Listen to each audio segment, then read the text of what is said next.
Hello, everybody, and welcome back to Big League Breakdowns. This is episode 32 of the podcast. And today we will be going over everything that happened at the winter meetings for the 2024 offseason in baseball, talking about some of the big trades that have happened because it's been a little bit active, some big players on the move. And we will be discussing all that today and the outlook for some of these teams. The boys are back. All of us, as our producer pointed out, wearing dark colored shirts. Nobody died. But we are here. I mean, the Orioles playoff hopes from last year maybe were it's a whole thing, but That joke didn't land at yeah, all. that joke didn't land. That's okay. That's That joke okay. didn't land at all. I try to make something out of nothing regardless. Let's talk about the Orioles' favorite team up north, the New York Yankees, making some of the biggest news in this window, signing Max Fried to a 8-year, $218 million contract. Well, you've seen this man a lot as a Phillies fan. He's been really the model of consistency for starting pitchers for a long time. A guy that has a low ERA, a guy that pitches a lot of innings. What do you think the signing means for the Yankees? That they're solving the wrong issues. That's the the fact that the Yankees, when they didn't get Soto's immediate reaction is to go after pitching, just tells me that their head's not in the right space with how to fix their roster, and they're going to fall into a very similar trap that they did a couple years ago, unless they can quickly pivot and sign either Bregman or Alonso. And I mean, you're looking at the stats for Max Fried, a 3.07 career ERA with a 1.16 WHIP. Again, a guy that just eats innings. Was a staple for the Braves for a long time. I know they do miss him. But to Will's point, John, I mean, they lose Soto. I think you kind of look at their team and you would say, all right, there's bigger issues to be solved. They do go the direction of Max Fried. We obviously, I'm sure, excuse me, I'm sure they're not done with what they're going to do. But what do you make of the signing? 8 years, 218 million. They overpaid. This guy. I don't think that a pitcher that is 31 years old, that you're not going to get the value of him especially toward the back end of the contract. He's So also an injury-prone pitcher. there is that as well. Thank you for also helping me out with that one. But this guy, yes, he's the product of consistency. Yes, he's a good pitcher right now, but at the same time, he's 31 years old. 8 years means he'll be, see here, my math is right, 39 at the end of this contract. Good And job. that's even if he is still in the league pitching. And I understand it's the Yankees and they don't care about, that sort of thing. They don't care about money, but you know, coming down to it, right now he was projected for 5 years, 125 million according to Fangraphs. He got 8 years, 218. So Yankees, what are you doing? Your issues were not pitching. Honestly, your I mean, issues. the bullpen is something I know we're going to get into shortly, and that's definitely something where they had now some holes to fill. But the Right, but rotation was something that wasn't too bad. right, but that wasn't their issue. Their Yeah. issue is in the field. Literally, the Dodgers' entire strategy was put the ball in play and watch you implode. So you Well, decided. I mean, that worked for a game. I wouldn't say that was the entire series plan. I mean, either way, it still worked. I mean, that for the last game, yeah, but the series, I mean, the Yankees offense just finally fell into the trap that we knew was possible and had its times showed its ugly head during the season, where if you can get around Soto and Judge, there really wasn't that much there. And Judge, for a big chunk of the postseason, was not himself. Soto was the guy, and then some other players like Stanton or Volpe stepped up when they needed to. And in the World Series, they got past Soto. Judge started to get hot just way too late, and the rest of the guys fell off against the good pitching. So the answer was going to be obviously to them. Soto was priority number one, and then fill in some holes after that. Now that you didn't get Soto, the mindset I would think is, well, let's use that money to get then a couple big names instead of the biggest name. And what they do is indeed get one of the biggest names in Max Fried, but he's a starting pitcher. And so now your offense still is looking very exposed. And right now, you don't have Right. Adames on the market anymore. Kyle Tucker, who we're going to talk about later, got traded. So you're basically down to Bregman and Alonso, and the Mets are still very much in on Alonso. So the Yankees' hopes of really kind of fixing the issues that they had offensively are slowly dwindling away. And I don't think even like a Bellinger trade or just doing a Alonso or a Bregman signing will be enough. They have to really pile on to the massive deal that they've already given to Fried. Right. And what I'm trying to say is not only is it offensively that they're, not consistent, defensively and just the fundamentals of baseball throughout their entire lineup, that's where your biggest issue is. It really isn't your starting pitching, and this doesn't really help. Plus the fact that you have Max Fried now, just because you have this good starting pitcher, all right, great. That's one out of five, So in terms of days, so it you overpaid and you panicked. That's what it comes down to. I mean, look, I think when a guy like Soto goes off the market and the Yankees don't get him, obviously the Yankees have a lot of money to play with, and I think that I think this obviously looks a lot better if they sign, two or three quality fielders. And I think that's Yes. a possibility. I think we look back at this and say, wow, actually, that was a pretty good signing because look, this gives you a 1-2 punch of Cole and Fried. You have Rodon still, you have Heel, and then you have a sixth of either Schmidt or Stroman. Like that's a very quality 1 through 5, uh, rotation. And I think Fried gives you a better two than a Rodon or a Heel, or even though those guys are good, or even Cortez, who got traded, does. So, they bring in a player or two. I think Bregman's a really big option now that a couple things panned out the way they did. So, I really don't hate the signing. Again, they have money to spend. They're going to spend it. It's the Yankees. I mean, Um, it works if they get, like you said, if they get yeah. the other players. But so at this moment, the deal seems like the wrong thing to do. If and they get a couple players, I'm still going to say that at the time, this deal looked like the wrong thing to do. They just Yeah. got lucky and were able to still fix the holes. But Yep. like this does, I don't see that this was a priority thing to do. Is Fried a great pitcher? Yes. Does he have injury concerns? Yes. But he also has postseason experience with the Braves. He can help the Yankees whenever they get back into the postseason, and they will sometime, multiple times within his 8-year contract. But at the moment, I'm not gonna wave any flags and say the Yankees did the smart thing. Not yet. I just think he's a more reliable option at two. And again, we'll have to see. I think you're right. If this is all they do, which I hope for Yankees fans' sakes is It's not. not all they do. I Yeah. don't I don't I mean, hate the it's. signing itself. I hate the contract. Honestly. 218 million over 8 years for him seems really, like, I feel like that is the issue when it comes to, at least in my opinion. And It also, if you let's say you have a leak in your house, what are you gonna do? And you're like, all right, I need to fix the roof. So what am I gonna do? I'm gonna put money in and get a better floor. Like that's not solving the issue. You still have the leak. You just have a nicer looking floor. I mean, and now has water on it. to the point That of the now has water on it, but can better withstand the water. It's not necessarily gonna fix the problem. It's water resistant though. That's their goal. I think that look, it's in terms of the contract. Welcome to the MLB in 2024.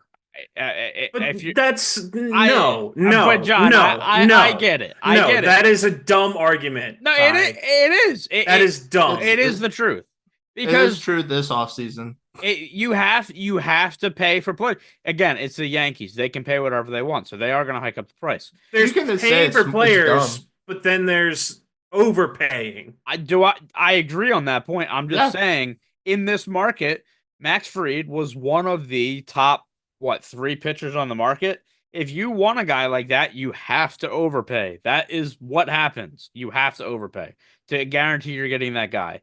They did that. They get their guy. Great. They still have $600 million left to play with. That's the whole point of this. So yeah, I mean, a pitcher, what's the AAV on that? Like what, 25, 26, 27 a year? Like, I mean, that's what you're going to be paying for pitchers at this point in time. 27.25. Yeah, I mean that's what you're going to be paying for guys on the open market like that are valued. So is it an overpay? Yes, but I also understand why, and that's kind of how things are in the MLB at this time. Let's go over to the trade that happened to kind of continue to talk about the Yankees. The Yankees and Brewers make a trade. Devin Williams goes over to the Yankees. In return, Nestor Cortez and Caleb Durbin going back over to the Brewers. This is actually an interesting trade. Um, for Cortez, I mean, he essentially, because of this Fried signing, gets kicked out of the starting five. They're already going to have a situation where did they go with Schmidt or Sherman as the five? But he was just excess at that point. They ship him off to Milwaukee, who Milwaukee kind of has a low key, like pretty good starting rotation now. And in return, the Yankees get one of the best relief pitchers in Devin Williams. Will, how do you feel about this trade? I mean, this was definitely help that the Yankees needed. This I do think is a win-win for both teams. The Yankees didn't have a closer after losing Holmes. I think a lot of people feel like that's a big loss, big I sad, don't you think know. I don't think they had a closer with Holmes. Kick Luke Weaver out of a potential future job as a closer, but so to Jesus. get so to basically get rid of a surplus starter that was probably not going to be in your rotation and get one of the best closers in the regular season in Yes. baseball, then yes, that's a great move for the Yankees, and that was a hole that they needed to fill. It would be nice to get a couple extra, at least one, because they have Loizaga, though he's not coming back till like April or even May. But get another bullpen piece maybe to help there. So good for them. And like you said, the Brewers now actually have a bit of a scary 1 through 4 with not just Cortez joining the bunch, but Woodruff now coming off of the IL this year. So with how the Brewers tend to handle their bullpens, having a strong pitching staff like that, they are going to be feared. They just need to have a little offense to support that pitching. And you got to remember with Devin Williams, I mean, he was out for most of the year last year. I think he came back in late July, early August. And the Brewers, without him, still had one of the best bullpens in the league.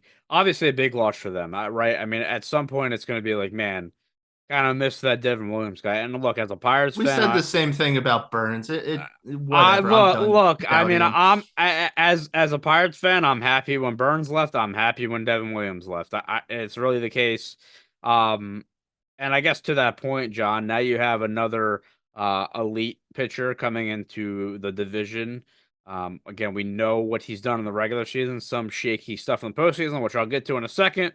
But how do you like this trade for the Yankees? I think it well, I think Will summed it up. Honestly, it does help their holes and it at least one of their holes, and it doesn't solve the overall issue. Your issue really isn't pitching. Your issue is your lineup.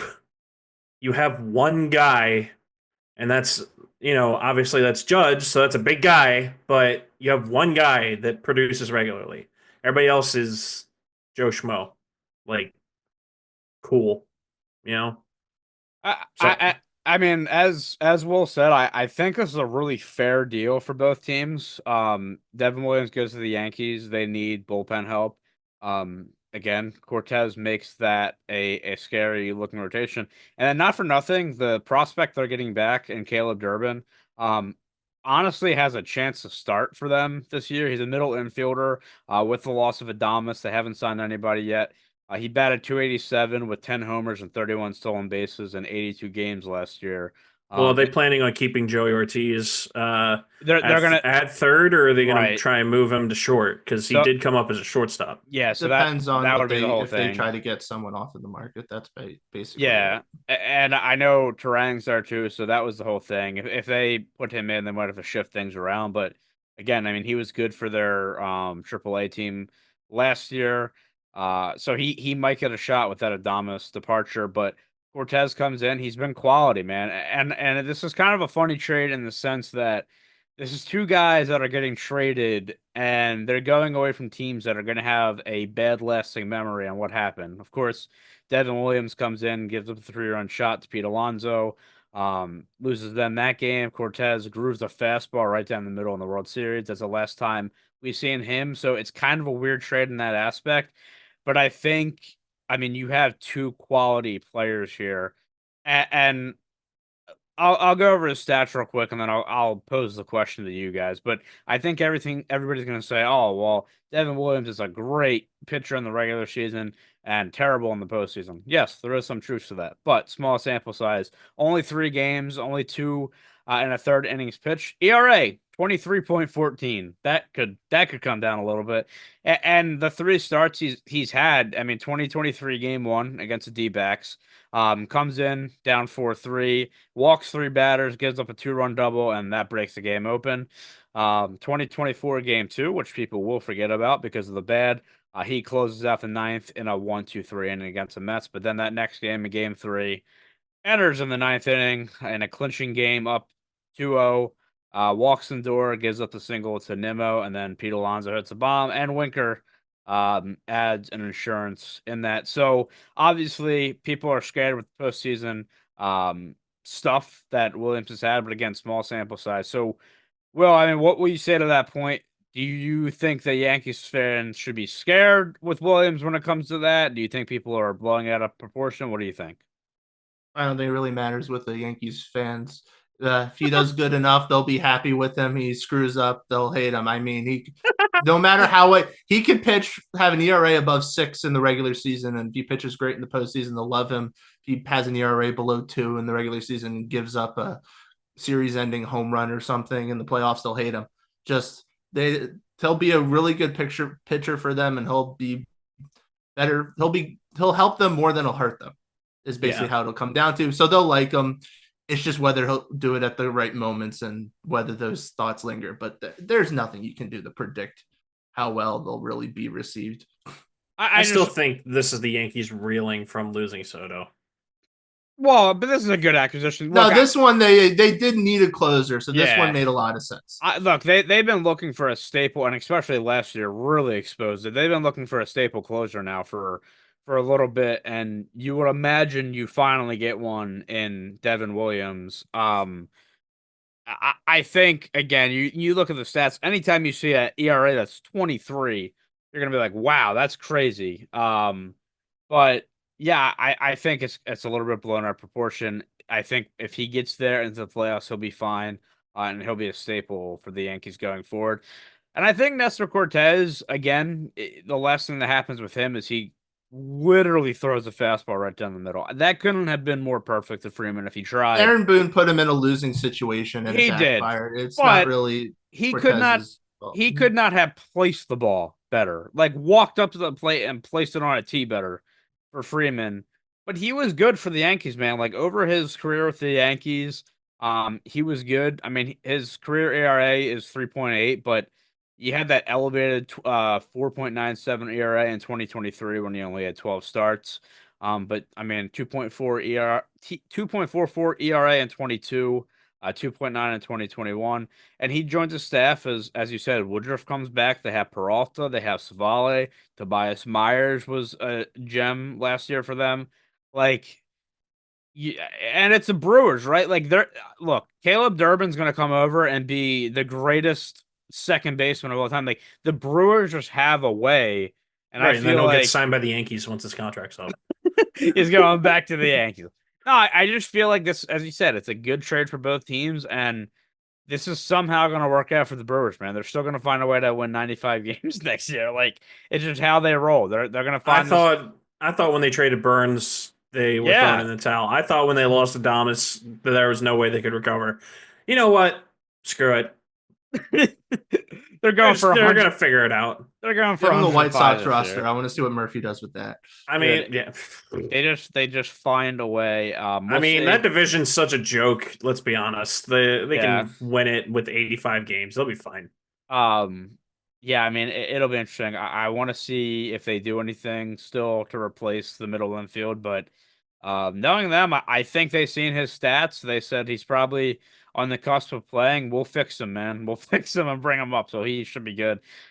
Speaking of the White Sox, by the way, we'll move over to Garrett Crochet as the saga there, if you want to call it that, finally ends. The trade rumors all through last year.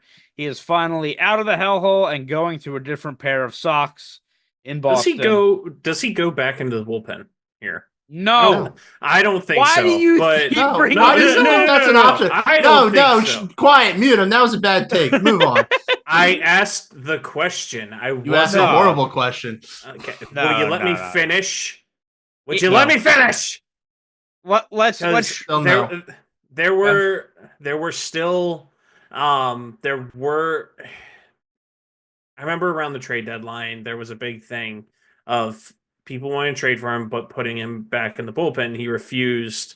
He refused to go back into the bullpen. Essentially, does that ever cross the Red Sox mind? That's Yes. there's a difference between trading for a guy at the deadline to a playoff team and maybe saying, hey, we got 5 starters, put him in as a reliever, which I don't even think that was going to be a thing. I mean, look, the Red Sox gave up 4 prospects, one of them being a top prospect in Kyle Teal. No, they traded for a starting pitcher that they're going to expect to be their ace. Guy is only Until he 25. sucks. Yeah, until he sucks. Guy is only 25. And again, with the Red Sox, it's like they're another team that obviously has money. They feel like they're not done. I like this piece for them. You obviously don't know what a prospect is going to turn out to be. Kyle Teal does seem like he should be pretty good, but at the end of the day, He's going to the White Sox. yeah, exactly. He's going to the White Sox, and prospects are just lottery numbers. So yeah, I mean, Will, for the Red Sox, how do you see him fitting into their rotation, and what else do they maybe look to do to bolster their team? Well, he's a scary addition to that rotation. And regardless what John's about to probably say with this Red Sox team, they do have a very effective and probably one of the best looking top 4s in the American League, regardless of what defense might do to their ERAs. As for the other issues, they've already tried to work on their bullpen issues. They signed Chapman a little while back, which he'll probably piggyback off of Liam Hendricks in closers role situations this season. And so the Red Sox have definitely fortified their rotation. I will say I think their bullpen is rather risky right now because their back end is full of veterans that have done this before, but they are well out of their primes. Chapman is a coin flip each time he pitches. Yes, sir. And Hendricks is coming off of injury, which is also and a big injury, not like a little of a shoulder strain end the season type of thing. So it could really work in their favor, or it could massively backfire. And then they still have a need in the outfield for an outfielder with some power, preferably right-handed. And I do think in the end they're going to get either Teoscar Hernandez or Santander. I don't know which one because I think it's fairly even, but I just see them going absolutely all out to one of them right now. And I have a feeling that there's a little bit more of a chance at Santander because they'll go for the years to get him. Yeah, and I know Teoscar wants to go back to the Dodgers. I did see that they are a little bit far off on the negotiations, so maybe that turns. But yeah, Santander to the Red Sox makes a lot more sense as we're seeing it. Which, John, I know that makes you very happy. So so this Red Sox team as a whole, what do they need to continue to do? If it's another outfielder or another addition, and how do you feel about Crochet? Huh. Well, honestly, I'm not. I still didn't like the move of him pulling him out of the bullpen, but I know it was effective for the White Sox. I just don't like that move for him. He did well last year. We'll see how he does in another year of being out of it. And yeah, in terms of the outfield, unfortunately, I agree with you, but I still don't want to give them any, help, any ideas. I don't want to put that in the ether because I don't want to have to face Santander every every other week. Yeah. I heard, like I I don't read, want to. I don't want to I do read it. to, I read today that Santander is supposedly looking for 5 years.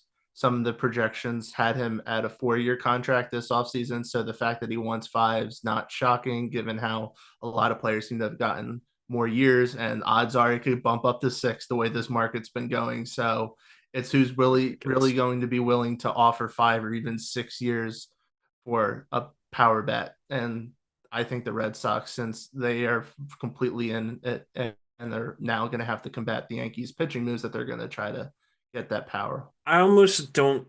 I almost don't think he might. I don't want to say this, fully I don't want to say it confidently, but I almost feel like until Profar comes off the board, I don't think he's gonna come off the board. Frankly, I think You think Profar is Profar would sign still. before? They're two different Yes, I players. think It has to do with I think he's Teoscar the better Hernandez. player. I think he's the better player. If you were talking about Teoscar Hernandez, I could probably understand because of the playoff experience that Teoscar Hernandez has now. But no, with Profar is a completely different type of player. I don't feel like you can really put them truly side by side like that. I think it's interesting that they were shopping Cassis too, because he's somebody for a while that they were really high on. I wonder if that system. was more of kind of what the Phillies were doing with Bohm, where Yeah, like let's in see the what end, we can. now I don't think the Phillies really are shipping Bohm. It's more of the Red Sox were trying to get a big fish.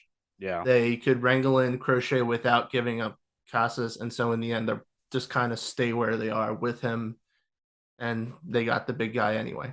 I look. I think an outfielder is obviously a priority, but I also think they're like an infielder away. Like anybody else, you could kind of see going there. Maybe like second base being a spot. I mean, you got Story at short. Devers obviously at third. Well, Cassius Story's going to at get hurt, first. so you'll need a shortstop. Well, they do also need to plug the hole that was left by Tyler O'Neill in his bat. Yeah, that's what I'm saying. Um, Like they need an outfielder for sure. I mean, But theoretically, they could field an outfield right now, but it's not super strong outside of Duran. I just think that if this team is trying to contend again, which I would hope they are, you got your no, starting pitcher. I no. still think like if you got like a Santander, that's a great addition. I still think you're a piece or two away though. Um, Yeah, and I, that's where I see. Okay, maybe they try for something else. We'll see. If Cassius ends up staying there, but regardless, the Red Sox get on the board with an acquisition. You would imagine they'd sign one of those three outfielders that we talk, or probably more Santander or Teoscar, one of the top outfielders. Which leads us over to the Cubs with a big outfielder on the move, Kyle Tucker, going to the Cubbies for Isaac Paredes. I don't understand this one on the Astros point. Oh, I they do. they're trying to get their budget is under Yeah. the salary cap if possible. Yeah. Or not under the cap, but the luxury tax. But like, is Bregman gone then? Like, I think from they're, Houston? yeah. Yes. Look, I mean, So are they hitting a reset then? Like, what is going? Like, this division has been So- theirs. So right now they're probably. I mean, they're. Yes, I don't want to say it's a reset, but they're basically trying to reset. They're trying to reset their luxury tax. So yes, they are resetting in a sense, but they're resetting as much as their budget will allow. Right now, they have about 206 million committed to players next year, and their overall luxury tax total is closer to 225, 230. And this year, 2025, the first level starts, or the first tier, I should say, starts at 241. So they still have a couple holes to fill and not a lot of space to do it. If the season were to start today, then they would be under the tax. If they can stay that way throughout the season, it'll reset. And then I imagine next year they would go back in and do what they've done in the past. But they're pretty much trying to, I think, reset their luxury tax number. Yeah, And they just- could re-sign just- Tucker next year if they do, to be honest. Yeah, Like, well, they could do all this, reset their number, and then sign Tucker to like a 7-year, 8-year deal next year because they can go back over with minimal penalties. Yeah, I mean that's the thing, right? So he's on the last year of his deal, and you kind of have to wonder as the Cubs. So they were shopping Bellinger, they were shopping Suzuki. One of them essentially has to go now. You'd imagine with Bellinger. Tucker coming in. Bellinger. So what does that mean? Like, do the Cubs have a realistic shot to re-sign him going into next year? Or just more of a rental play? They give If up they get rid of Paredes. Bellinger, then they have a realistic shot. Right, exactly. And I guess that's the big point of it, and maybe that's where they head now. But I mean, look, I think if you're an Astros fan, you're probably pretty sad because most likely you're going to lose Bregman as well. and the core that you've had for so long is deteriorating. But Paredes could be a low key like good player for them. Coming in, I mean, he had 31 home runs in 2023, 19 last year, so he has a power bat at third base. He was another like pretty highly coveted prospect back in his Detroit days.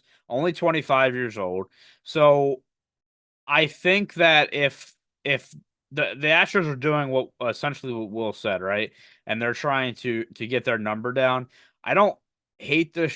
I don't hate this trade, and then maybe again, like you said, that they could pursue him next year. But I And guess they it's also a have Paredes for a couple years. Like he's still under team yeah. control beyond this year for at least I think 2 more years. Yeah, like I said, I think like Loki, he could be a really good piece for them. And the Astros are another team that kind of find a way to make good with their players. But looking at their team as a whole, right? Like let's assume Bregman's out. Let's assume that. So let's say they have Paredes. They obviously haven't signed anybody else yet. But Will, I mean, do you think this is still a division that they can win? Yes, but they have to hope a couple other things that happened last year happen again. I mean, the Mariners have holes that they're trying to fill offensively. They haven't done anything yet. So anything's still up in the air there. The Rangers are going to be getting their pitching back, and you have to imagine that their offense won't be as bad team wide as it was last year. So it's going to be a lot harder if they're taking away some of the core pieces that they've had in the past. But no, I don't think that they're completely out of it. They're just decreasing their win total and have to hope that the other team's win totals remain in the mid to low 80s.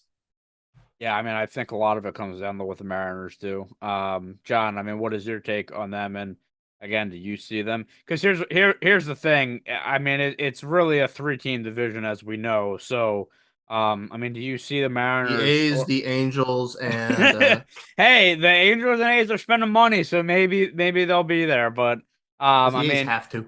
the A's have to, yes. Do you think that this is still their division to lose? I mean, until proven otherwise, yeah. I mean, I said this last year.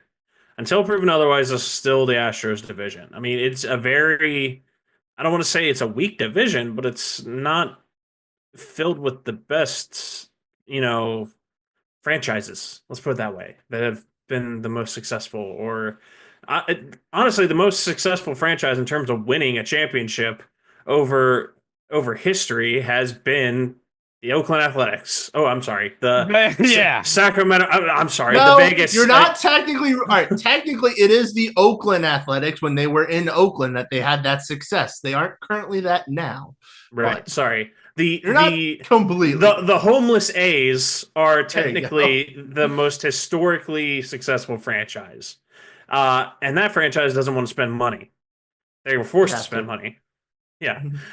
Then you have the Angels, who that front office is a joke. The Rangers historically haven't been the most successful franchise in MLB, but did just win a World Series. And then you have the Mariners, who haven't been the most successful franchise and have never won a World Series, and also the fact that they have more holes regarding, regarding their franchise than Swiss cheese. So Thank you. I was waiting for you to say that, or I was going to chime in with it. So in terms of that division, yeah, it's still their division. Uh, but honestly, this young 1-2 punch they had of Kyle Tucker and Jordan Alvarez, it it was scary. Let's put it that way. And now you took away that second punch of Kyle Tucker. So I think it's a long shot to just say, oh well, they can re-sign Tucker next year, because that's that seems very wishful thinking. Exactly, that seems very wishful thinking to me. So that's why I'm like, you know, is this a smart move? Are they hitting the reset button? What's going on here? I don't understand. Are you going to try and win the division, or will you win the division? There's a lot of question marks around the Astros right now, and honestly, they might want to bring back their best player, and that's the trash can. There it is. Will, based on kind of what we've seen, with Tucker leaving, Bregman, they kind of lowballed. Um, we had talked about, hey, maybe, Pete Alonso being an option, or hey, Christian Walker being an option. But do you really see them doing anything more at this point? I mean, obviously they're gonna have to sign players, but I'm talking about like any more, notable free agents, because it does seem like maybe they're kind of content with where they are.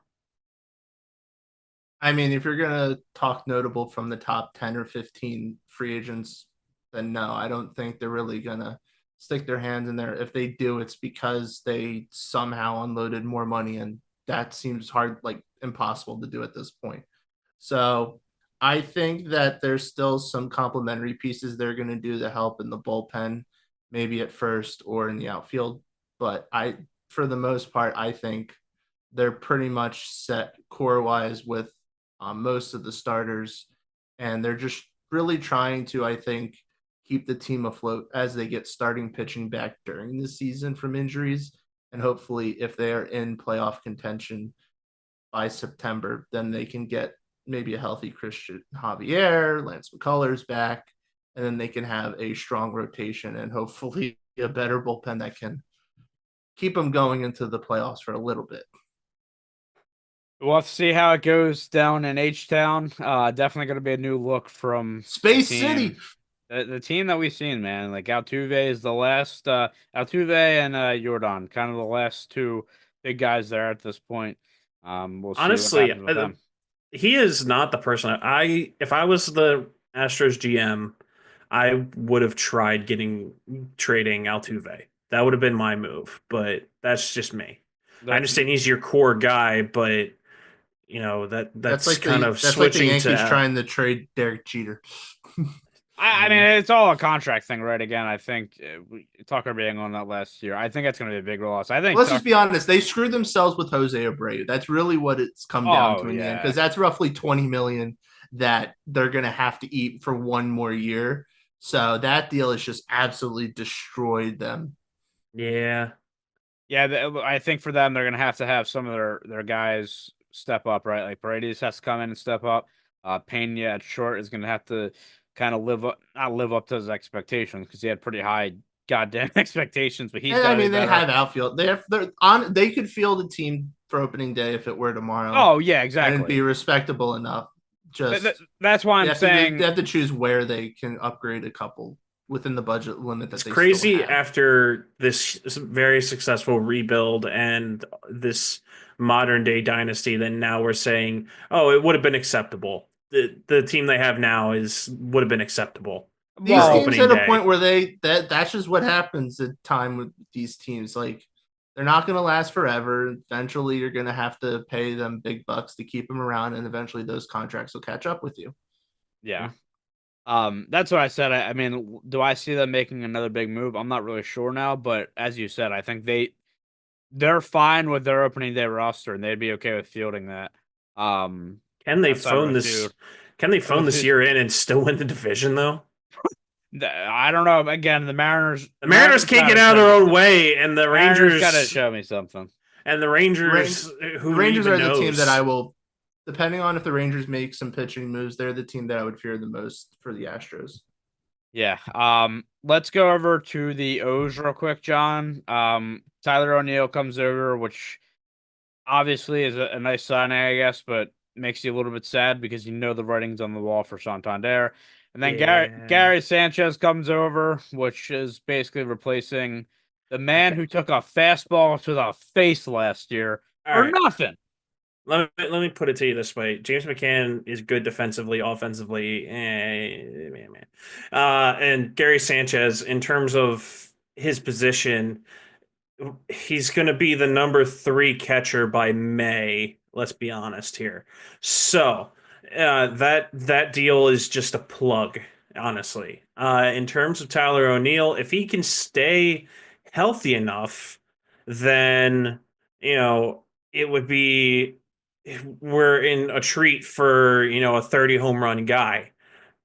When it comes down to who we're hoping really turns into something is Heston Kjerstad, and honestly, it might be a case of we don't want him in the field, we want him as our DH, but then you're left with what do you do with Adley? So during off days, so it's a lot of questions. It's almost an embarrassment of riches for the Orioles still with all this young talent. I think what they need is a major at bat, a major bat and a major arm. And I want them to get Cease. I would like it. Please make it happen.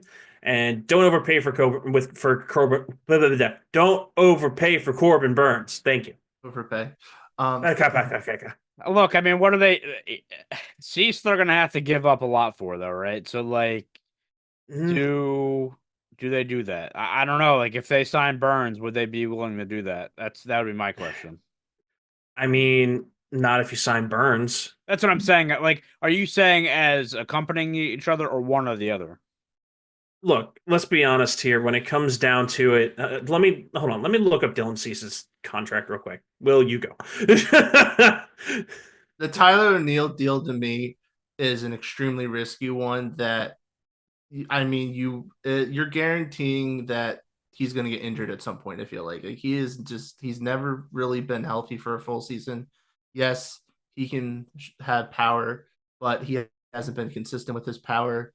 I don't think the deal it could be bad, but it's kind of like the Fried situation for the Yankees.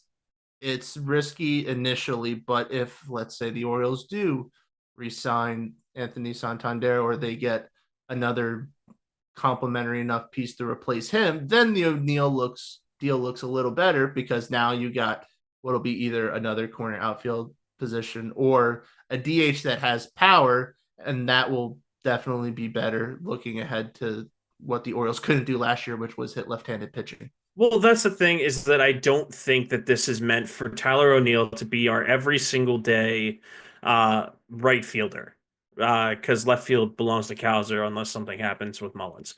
In terms of That's a thought. In terms of Tyler O'Neill and his position on this team, if he stays healthy, he can play the field sometimes, but he's the fourth outfielder.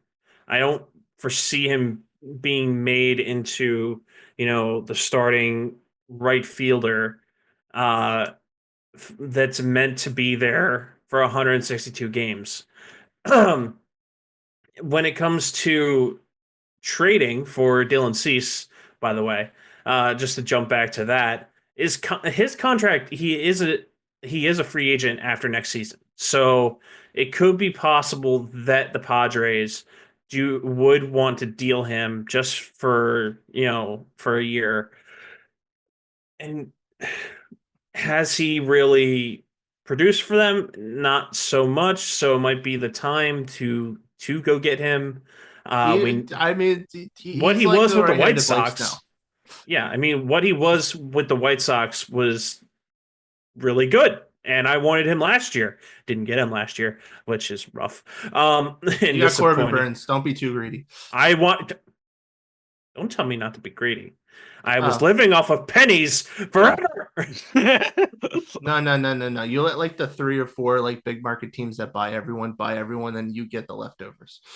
No, I'm tired of it. I'm tired of this, Grandpa. I'm sick of it. I'm sick of this with baseball. All right. Well, that's too damn bad. No, we were just talking about this off air. All right. I am sick of these major teams getting all these freaking stars. It's terrible. This sucks. It makes this time period not fun for us small market teams. And you're a big market team in Philly, and you guys haven't signed anyone. What's going on over there? We signed that's one a person. Perfect transition to You our segued next. that beautifully. John, you deserve a medal for that. The Phillies get a bullpen arm in Jordan Romano. Will, how do you feel about it? Obviously, losing some pieces in the bullpen, needed somebody. It is a risky move. It is a risky move because he had an injury that basically put him out for the entire season, and the little time that he did pitch, he did not pitch well. However, I'm kind of for this because Jordan Montgomery, the 3 years prior to that, was one of the best closers in the American League behind Clase. Am I expecting that he's going to capture what he did then? Exactly, no. But I mean, we're losing Estevez and Hoffman. I know that Dombrowski has said that we got a Romano. He's happy with how the Phillies bullpen looks. And I mean, if the Phillies went with the bullpen they have, I mean, I still think it's effective. It wouldn't be as good as it was last year.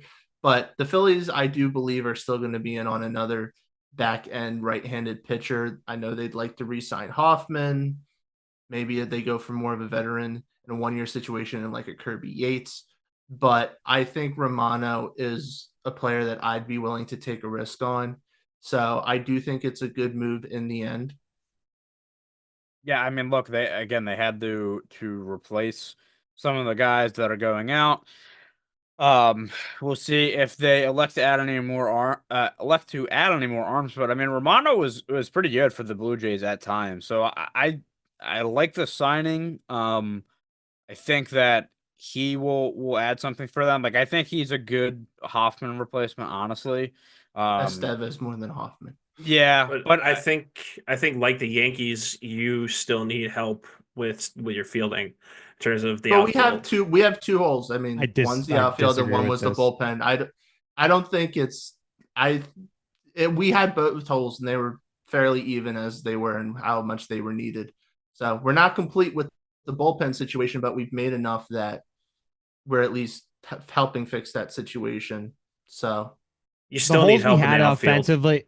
The holes we have offensively are going to be a lot harder to fill because here's the thing. Truthfully, as much as there's definitely improvements to be made, especially in the platoon side of things, at the end of the day, a lot of the reason why the Phillies had the quote unquote run that they had this past season is due to the guys that are getting paid the big bucks not showing up when needed to. That is the end of it. There are certainly some smaller things that can be done when it comes to the outfield, but for the most part, pitching has always been a problem. It has been an Achilles heel of this entire team for years now. So any signing like this is going to be priority number one in their eyes. Yeah, and hashtag get rid of Taijuan Walker to the A's. I don't know if that too. They need money. Give them Taijuan Walker. Spend money. There you go. Just banish him, please. We'll take a player to be named later from your low A team. Just take. I'll even take cash considerations, and cash considerations has been terrible lately. I mean, I think I'll be the player. Like 150. We'll trade him to you for the player to be named later. The guy that keeps getting traded. I don't know if it's because I live in the Philly market and I know a lot of teams always need bullpen help. But I swear, the Phillies, it's always a goddamn bullpen year after year. It's like even when we have a good bullpen, it disappoints in the postseason. How can we address this bullpen? Like it's always bullpen. I think that baseball has proven recently that the key to success, you can never have enough bullpen help. Oh, absolutely, especially in the postseason. Where you use the bullpen way too much now, and yes, everyone gets exposed and destroyed and tired by game 4. Don't watch the AL Central then if you don't like bullpens. I still think Jurickson Profar is your guy. He's the one that would make a lot of sense budgetary wise and the type of like approach he takes at the plate. For what they're projecting him going for 3 years, $45 million, I would say that I think he's your guy. The main competition will be the Padres, and maybe that's also what helps push a Cease trade or not. Is if the Phillies do sign Profar, then there's an outfield hole for the Padres, and maybe they'd be willing to trade Cease for one of the outfielders you guys still have in the minors. I have an idea. Oh God, okay. This is never good. All right. You guys trade, I'm leaving. You guys sign Profar. All right. That's step 1. That's the key for this. Then the Padres panicking need to fill up that big spot. So they come to us and they're like, "Hey, we need some outfielders. Can you help us?" We send them 2 prospects, and I'm sorry to see him go, but and Seti over to center fielder. Yeah, well, he can play fucking right field. It doesn't matter. They have a right fielder. He play left field. It doesn't matter. The point of the conversation is that he can't really throw. He doesn't have that great of an arm, so it doesn't matter. in terms of you made me lose my train of thought. All right, so they Give him trade. Kierstead. They trade. That's fine. You want a defensive liability for them? That's fine. They had Profar. He was already a defensive liability. Eh, That's why he well, works fine. perfectly for the Phillies. Okay, fine. They can have Kierstead. I'm happy with that. Kierstead and Kierstead Mullins there. and no Kierstead and two prospects. That way they have the outfielder for this year and then the outfielder for when Mullins is a free agent. For Dylan Cease Kierstead- for a 1-year rental. Congrats. And then the future outfielder. Yes, on the future outfielder. That's not Kierstead. And then we re-sign Cease, and then our rotation after we then go out and then sign Burns is Burns, Cease, Grayson, Bradish, and then the 5 holes covered by Dean Kramer until we find somebody else. Okay, I mean, I can wish for things too. I wish the Pirates signed Bryce Harper. Like I mean, we can all have fantasies, John.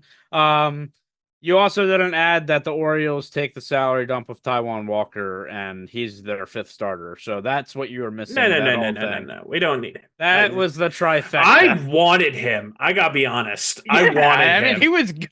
I never wanted them. And then the Phillies happened, and he decided Yeah. he was bad. I was like, oh, okay. I guess we lucked out by not getting them. Yeah, there's that your was an silver lining. absolute disaster.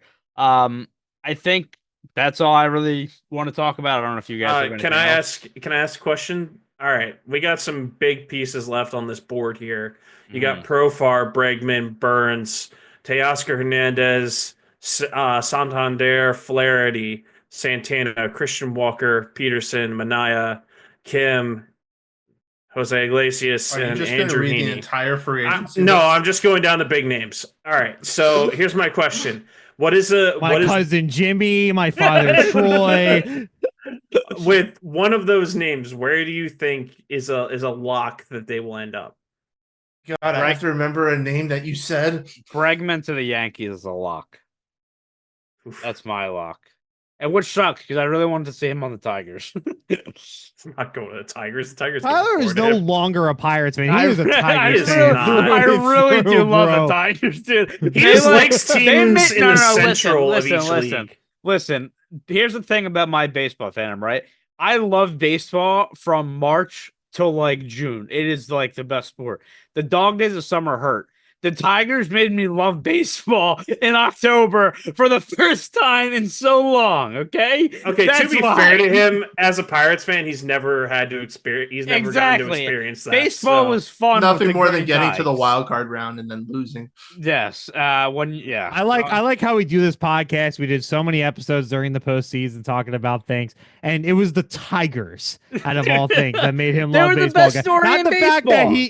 that he gets to talk with 3 of his best friends about baseball, but sure, bud, the Tigers. No, the Aw, Tigers. Detroit Great Tigers. Tigers. Frank friends. That's unfortunate for him. Don't get your head big over there, John. It's already too big as it is. All right, relax. That's why I said it's unfortunate. Yes, but regardless, Bregman to the Yankees was my prediction for sure. I mean, I kind of gave one earlier when I said one of the 2 outfielders in Teoscar Hernandez or Santander to the Red Sox. Do I have to do another one besides that? I mean, you can double down, I guess, but you gotta got be to double one down. of them. You gotta be. Yeah, Yeah, The you can't KFC say- double down. Yeah, you can't say one or the other. You got to say one. Give me one. I'm going to say Teoscar Hernandez goes to the Yankees. Ooh. Oh, the Yanks. that's Okay. not the one I was thought you were going to double down on. Okay. All right. Yeah, me neither. I Can know. we, I threw a can we, curveball there. I wanna Set give up a with the Red present Sox, to- go with the Yankees. I want to give a present to people who skip to the end. Can you guys give like the most outlandish where are those guys going and for how much? Like, no way it's happening, but just give one. Oh my gosh. Alex I'm gonna. Bregman to the Pirates. Damn it, I was going to say Bregman. My, my serious answer is Christian Walker to the Yankees. My other answer is I'm gonna go Jack Flaherty to the Pirates. We just shipped off a starting pitcher. I think that's the least of our concerns right now. We got Paul Skeens. He's gonna start all 5 days. Doesn't matter. It's yeah, always he's gonna fine. fly off one day. He's And fine. then- I'm then gonna go. They'll All right, trade so- him to the Gritty Tigers. So my Right. outlandish one I'll go with is that Pete Alonso signs with the San Francisco Giants. Oh, okay. All right. 8-year deal. You know what I hope? I hope How old is he? I 31? hope one of these comes true, and then we look like the biggest genius. It's probably Yeah, going to wait, be well, me listen. because mine would We are- be the closest, but We I are don't gonna- think they're going to if- spend that much If this more. happens, we're gonna cut a clip perfectly to just make it sound like absolute. Oh, I'm deleting half this episode if that happens. You guys are never gonna know that we were kidding. You'll never know. Yes. You didn't see I it. mean, my Bregman thing when we were doing where we thought people would go, I said Nationals. And I still like that as a destination, but I don't really think that's where it's going to the happen. Nationals have been I didn't very even quiet. name. I didn't even name Pete Alonso in my list. Frankly, I Yeah, stopped at I- Andrew Heaney. Yeah, well, you were. To be fair, you named like 35 names. We were trying to stop you before, whatever. We're John, He going. would have the been stop- next. The stop line was about 20 names ago. You did your job. I will say, what are your guys' thoughts as we wrap it up here? Your thoughts on the winter meetings? Like, it was pretty slow, right? Or am I crazy? I think mean- it started with the big splash of Soto, and then Yeah, I it mean, was I like- mean, Well, I think the Soto situation had the opposite effect of what we thought might happen. I mean, from a Yankees standpoint, they're about the only team that reacted in a way that we thought other teams would in responding to the Soto situation, which is that they immediately tried to solve the issue like within the next 3 days because they went after free. Again, was it the right move? Go back to the beginning of the episode if you want to hear why. But other teams seems like what probably happened more was that happened and then they started to pivot their game plans. And so the fact that the Tucker and Williams trades both happened today, and this As is of this recording. Saturday, December 14th that we're recording. Nope, it's Friday. Nope. Nope. Right now, my laptop says it's past don't- midnight. we're It's not the having 14th. this. We started on Friday. We are not having this conversation. We didn't go to bed yet. didn't go to still bed yet, Friday. and it's We still didn't Friday. go to bed. This is no. That's a different debate for a different episode. Screw everything But about the point baseball. is- No, shut up for 1 second. Screw everything about baseball. I don't want to hear your takes. I want you to tell me in the comments if you don't go to bed, is it the next day? Because that's the right answer. It's Even not though it's past Saturday midnight yet. right now. If it's past midnight, it's not until you go to bed. That's when the next day starts. Go ahead. I also just want to point out Absolutely. that that's not how time works. Well, yes, It does. is. It Yes, is. It does. absolutely is. I guess I will say, backtracking what I said, because it is Saturday, I have Uh-huh. to say that the trade happened yesterday No. while we were still awake. But no, but the point is that not a ton of signings, at least big names, happened during the winter meetings. There were a couple interesting trades with the Crochet trade and the Jimenez trade, but two of the most interesting trades that probably happened because of conversations and plans set up during the winter meetings were the Tucker and Williams trades. So give another week, see if some things kind of flourish and they could be kind of fall out from the winter meetings, in which case it might not seem as quiet. But yes, in the 3 days itself, it was fairly tame compared to years past. Yeah, it was tumbleweed going across the screen slow. But yeah, I mean, there's a lot of free agents still out there, big names. So hoping in the coming days, coming weeks, we'll get some more news and we'll shape up for the 2025 season. Or- But Before we end things, I just lined it up so perfectly. What? can I just say, No. hey, Yankees fans, suck it. That's okay. That is all for us here at Big League Breakdowns. Follow us on Twitter at BL_breakdowns. Big League Breakdowns everywhere else. Make sure to subscribe if you like the content. Like the video if you enjoyed it. That is all for us. We will be back. I don't know when. Again, hopefully some more news breaks, but that'll be episode 33. Until then, we will see you next time. Wear your seatbelt.